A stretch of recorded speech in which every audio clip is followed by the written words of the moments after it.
Hello everyone, my name is Aparna. Today we are going to continue with our chapter. Now today we will start expression for acceleration. Let's see. This is the diagram. ठीक है, ये आपका diagram है. Same लगभग पूरी सारी चीज़ें जो हैं वो प्रीवियस की तरह ही सेम है. आपका रेडियस जो है वो ए है. इस सर्कल का रेडियस ए है. पी कोई पार्टिकल है जो कि मूव कर रहा है. दो यहाँ पर परपेंडिकुलर खींचे गए हैं, एक वाई एक्सिस के ऊपर और एक यहाँ पर एक्स एक्सिस के ऊपर.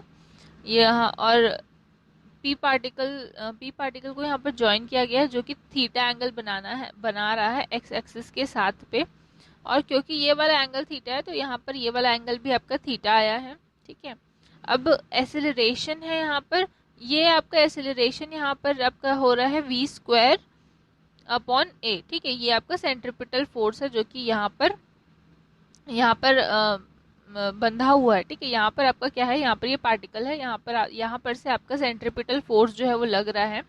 तो यहाँ पर इसको दो पार्ट में रिजॉल्व किया गया है. ठीक है, एक तो है आपका वी स्क्वायर कॉस थीटा और एक है आपका वी स्क्वायर साइन थीटा. ये आपका ये फोर्स है तो यहाँ पर दो पार्ट में इसको डिवाइड किया गया. ठीक है, ये फोर्स है तो ये वाला जो है जो पी एन है वो है आपका V square upon A cos theta. और ये वाला रिजॉल्व करने के बाद में आपका ये वाला जो पार्ट है वो आया है V square upon A sine theta. Let's see. ठीक है, सबसे पहले देखिए what is centripetal force for the particle moving along the circular path and acceleration acts on it towards the centre which is called centripetal acceleration. ठीक है, कोई भी particle जब मूव करता है किसी सर्कुलर पाथ में तो एक एक्सेलरेशन जो है वो उसके ऊपर एक्ट करता है सेंटर की तरफ. ठीक है, सेंटर की तरफ जो एक्सेलरेशन एक्ट कर रहा है. ठीक है, जैसे कि यहाँ पर है आपका, ठीक है, ये पार्टिकल है, सर्कुलर मोशन कर रहा है. तो ये जो पार्टिकल है इसके सेंटर की तरफ, ठीक है, देखिए ये डायरेक्शन मैंने यहाँ पर बनाया हुआ है ऐसा. ठीक है, नीचे में इसका डायरेक्शन नहीं, तो सेंटर की तरफ में इसका डायरेक्शन है. तो ये क्या कर रहा है, आपका जो एक्सेलरेशन है वो सेंटर की तरफ पे एक्ट कर रहा है, इसीलिए उसको कहा जाता है सेंट्रिपिटल एक्सेलरेशन. ठीक है, ये आपका सेम उसी तरीके से है जिस तरीके से हम लोग कोई एक रस्सी पर पत्थर या फिर कोई बॉल या कोई ऐसी चीज बांध देते हैं जो कि हैवी हो और फिर उसको घुमाते हैं. ठीक है, तो घुमाते हैं तो जो उसका फोर्स रहता है, जो एक्सेलरेशन रहता है वो हमारे हाथ पे रहता है. ठीक है, जब उसको सर्कुलरली राउंड करवा रहे हैं तो हमारे हाथ में उसका मतलब जो एक्सेलरेशन वहां पर एक्ट कर रहा है वो आपका सेंटर से एक्ट कर रहा है. तो वो क्या है, आपका सेंट्रिपिटल फोर्स है. ठीक है, तो सेंट्रिपिटल फोर्स का फॉर्मूला यहाँ पर डायरेक्ट यहाँ पर अभी आप फिलहाल के लिए वही जान लीजिए, वी स्क्वायर अपॉन ए. ठीक है, कौन से डायरेक्शन पे है, तो पीओ के डायरेक्शन पे ये एक्ट कर रहा है. ठीक है, ये आपका पीओ है. ठीक है, ये सेंटर वाला पॉइंट ओ है, तो पीओ की तरफ एक्ट कर रहा है और फॉर्मूला है उसका सेंट्रिपिटल फोर्स का वी स्क्वायर अपॉन ए. अब नेक्स्ट देखते हैं एक्सेलरेशन ऑफ पार्टिकल क्या होता है. एक्सेलरेशन ऑफ पार्टिकल यहाँ पर अल्फा लिया गया है, तो एक्सेलरेशन होता है D U by D T. ठीक है, यू यहाँ पर क्या है, तो यू जो है यहाँ पर आपका वेलोसिटी है. ठीक है, मैंने आपको प्रीवियस क्लासेस में भी बताया था कि एक्सेलरेशन जो होता है वो D V upon D T होता है. ठीक है, डी वहां पर वी क्या था, वेलोसिटी था, यहाँ पर u जो है वो वेलोसिटी है. तो जब डिफरेंशिएशन किया जाता है वेलोसिटी का तो आपका एक्सेलरेशन आपको मिल जाता है. तो यहाँ पर इसीलिए हम लोग यहाँ पर क्या कर रहे हैं, डिफरेंशिएशन कर रहे हैं हमारी वेलोसिटी का. तो वेलोसिटी हम लोगों ने लास्ट क्लास में निकाला था, u की value a omega cos omega t. ठीक है, तो यहाँ पर u की वैल्यू हम लोगों ने पुट कर दी d by d t a omega cos omega t. तो यहाँ पर से ए ओमेगा बाहर निकल गया, कॉस ओमेगा टी का यहाँ पर डिफरेंशिएशन होगा, तो कॉस ओमेगा टी का differentiation minus sign omega T.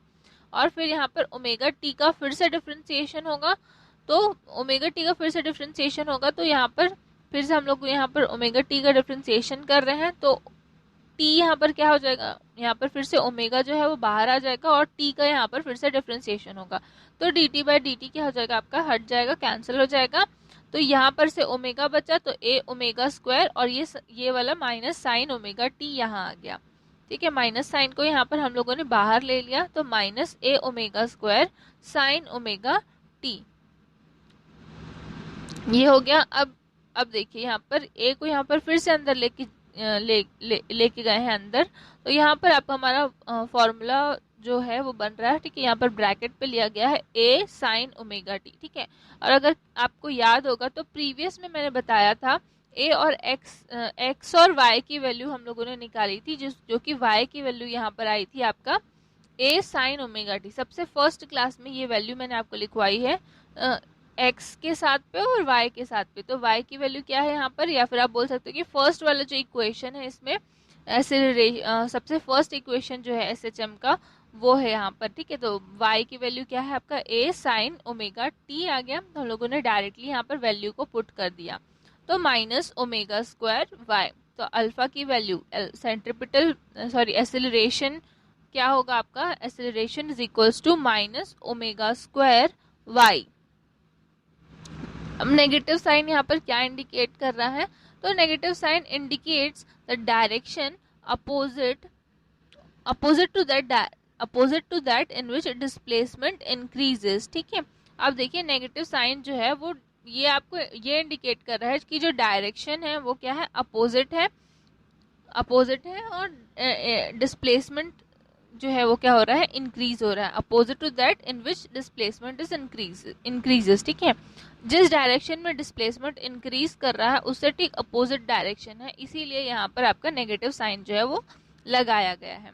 Next है देखिए टाइम एंड फ्रीक्वेंसी। ठीक है, यहाँ पर टाइम एंड फ्रीक्वेंसी का हम लोग अब टाइम एंड फ्रीक्वेंसी का फॉर्मूला देखेंगे। ठीक है, हम लोगों ने एक्सेलरेशन निकाला alpha is equals to omega square Y. ठीक है, अब अगर हम लोग ओमेगा स्क्वायर की वैल्यू निकालेंगे तो क्या हो जाएगा आपका अल्फा अपॉन वाई, यहाँ पर से क्रॉस मल्टीप्लीकेशन कर दिया गया, तो omega square is equals to alpha upon y. Omega की value omega is equals to क्या है, root over alpha upon Y. ठीक है, ओमेगा क्या है आपका एंगुलर वेलोसिटी है, तो यहाँ पर ओमेगा की वैल्यू क्या होती है 2 pi upon T. Angular velocity क्या होता है 2 पाई अपॉन टी, तो हम लोगों ने यहाँ पर वैल्यू रख दिया। अब यहाँ पर से हम लोगों को टी की वैल्यू निकालनी है जो कि टाइम पीरियड है। ठीक है, क्या निकालने बोला आपको, टाइम पीरियड एंड फ्रीक्वेंसी, तो हम लोगों को यहाँ पर टी की वैल्यू निकालनी है। ये हमारे पास आया है 2 pi upon T is equals to root over alpha upon Y. तो हम लोग इसको ठीक है टी को ऊपर कर दिए, मतलब ठीक जस्ट रिप्लेस कर दिए, ऊपर नीचे कर दिए, तो T upon 2 pi is equals to Y upon alpha हो जाएगा। ठीक है, तो t is equals to T की वैल्यू हम लोग को निकालनी है, तो t की वैल्यू क्या हो जाएगी 2 पाई को हम लोग यहाँ ट्रांसफर कर देंगे, तो 2 pi into root over y upon alpha. ठीक है, अब ये y क्या है, डिस्प्लेसमेंट है, अल्फा क्या है, एक्सेलरेशन है, तो हम लोगों ने यहाँ पर वैल्यू को पुट कर दिया। अब यहाँ पर से ये जो डिस्प्लेसमेंट है उसको फिर से यहाँ पर नीचे लेकर चले गए हैं, तो ये आपका क्या आ गया 1 upon alpha upon Y, alpha upon Y t is equals to 2 pi root over 1 upon alpha upon Y हो गया इज इक्वल्स टू। ठीक है, ये क्या है, तो 1 upon acceleration per unit displacement, ये जो है ये अल्फा अपॉन वाई है वो क्या है आपका एक्सेलरेशन पर यूनिट डिस्प्लेसमेंट है। ठीक है, ये आपका टाइम पीरियड का फॉर्मूला भी है। ठीक है, ये आपका टाइम पीरियड का फॉर्मूला हो गया। अब देखते हैं फ्रीक्वेंसी क्या होगा, तो फ्रीक्वेंसी क्या होता है आपका 1 अपॉन टी। ठीक है, 1 अपॉन टी आपका क्या होता है tip frequency, 1 upon T means 1 upon time period, तो ये आपका हो गया फ्रीक्वेंसी। तो अब हम लोग वैल्यू को यहाँ पर पुट कर देंगे, तो टी की जगह पे nu is equals to 1 upon T. ठीक है, अब यहाँ पर देखिए ये जो फॉर्मूला था, ठीक है, अब जब हम लोग इसको पुट करेंगे 1 अपॉन टी, तो ये वाला जो फॉर्मूला है वो क्या हो जाएगा, नीचे आ जाएगा। नीचे आने के बाद में ये फिर से जो अल्फा और वाई है वो क्या हो जाएगा, फिर से ऊपर हो जाएगा। तो यही फिर से जो हम लोगों ने वापस रिवर्स किया था वहां पर 2 pi upon T is equals to root over alpha upon Y जो है, ठीक है, वो क्या हो जाएगा इस बार नीचे यहाँ पर उसी तरीके से रहेगा। और फिर हम लोगों ने ये जो 2 पाई है वो उसको हम लोग क्रॉस मल्टीप्लीकेशन कर इसके नीचे ले आएंगे, तो क्या हो जाएगा 1 upon T is equals to 1 upon 2 pi root over alpha upon Y. तो ये 1 अपॉन टी ही क्या है आपका न्यू है, is equals to 1 upon 2 pi root over alpha upon Y. ठीक है, अब देखिए क्या हो रहा है यहाँ पर, फिर से देख लीजिए। न्यू क्या होता है आपका 1/t, ठीक है। न्यू जो है फ्रीक्वेंसी जो है वो आपका 1/t होता है। तो अब हम लोगों ने यहाँ पर जब टाइम फ्रीक्वेंसी हम लोग निकाल रहे थे, तो यहाँ पर ये वाले स्टेप में हम लोगों ने क्या किया था, ठीक उसको अपोजिट कर दिया था, t/2π कर दिया था। ये आपका ठीक अपोजिट हो गया था। तो हम लोग यहाँ पर यही वाले फॉर्मूले को यहाँ पर फ्रीक्वेंसी के लिए ले रहे हैं। 2π/t is equals to √α/y। अब यहाँ पर से 2π को हम लोग ने जस्ट इक्वल के इस साइड ले आए, तो 1/2π इज इक्वल्स टू α/y हो गया।